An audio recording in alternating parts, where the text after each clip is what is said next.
It's eerily quiet in Sri Lanka following weeks of demonstrations. Members of the military are patrolling the streets in Colombo to prevent any outbreak of violence.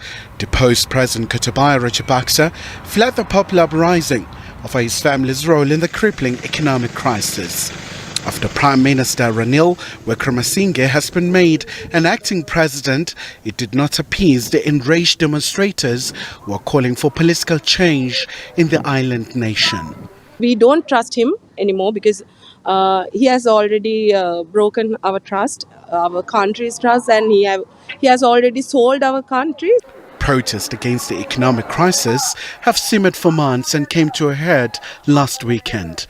That's when hundreds of thousands of people took over government buildings, blaming the powerful Rajapaksa family and allies for runaway inflation, shortage of basic goods and corruption.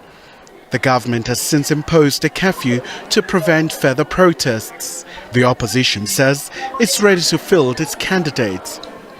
We are extremely confident that the vast majority of Sri Lankans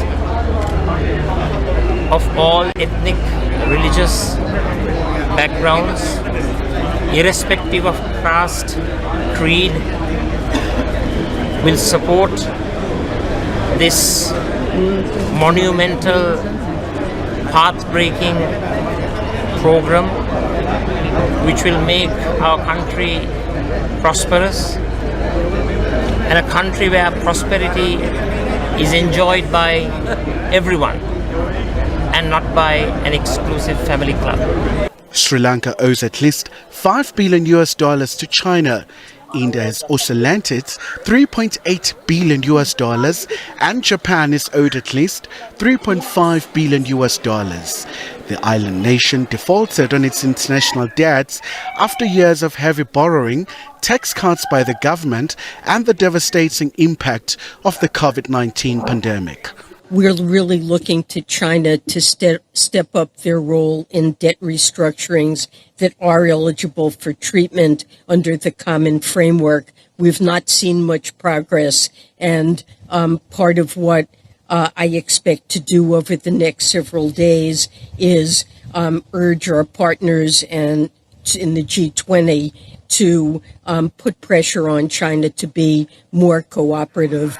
For months, people in Sri Lanka have been struggling due to shortages of essentials, including food and fuel. Kylie Kumalo, SABC News, Johannesburg.